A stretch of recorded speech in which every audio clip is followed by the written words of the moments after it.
Hello everyone, it's me again, your number one kapishkada, Winmark Fish Keepers. So ngayon, papakita ko sa inyo kung paano malaman yung gender ng isda, kung male ba or female. So let's go! So yan mga kapishkada, ipapakita natin ngayon ay kung paano malaman ang gender ng molly. Kasi wala tayong mahanap na viewing tank kasi wala na tayong tank kasi puno na lahat. Ko, yan mga beta, guppy, community tank. Yan, guppy community tank. Anak ng mollies. And dito may binread ako na beta. Ewan ko kung kinain na yung fry. Hindi ko pa sila ginagalaw. Basta yan, may beta dyan. Kulay red.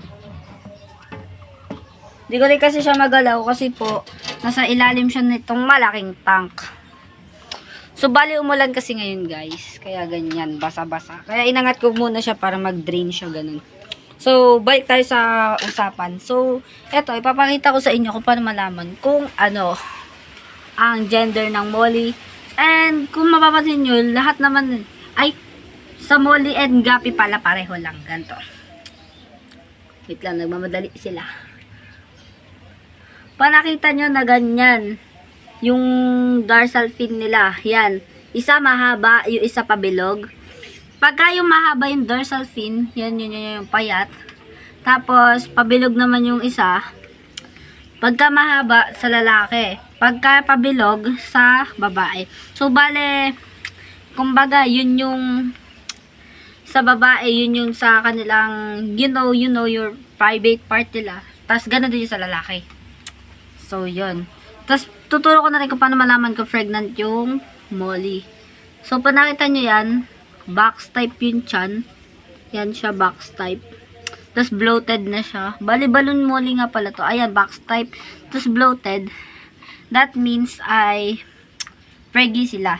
So, ngayon, lilinisin din natin yung ating fish area kasi medyo makalat po ngayon.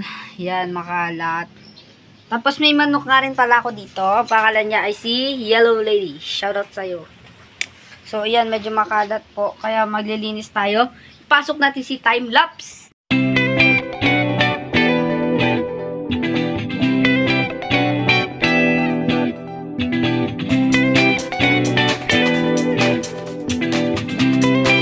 So, yun guys. Nalinis na natin siya. And naituro ko na rin sa inyo kayong mga kung paano malaman kung pregnant, male and female. So, magpapaalam na ako guys. So, don't forget to like, share, and subscribe. Thank you for watching. Bye-bye!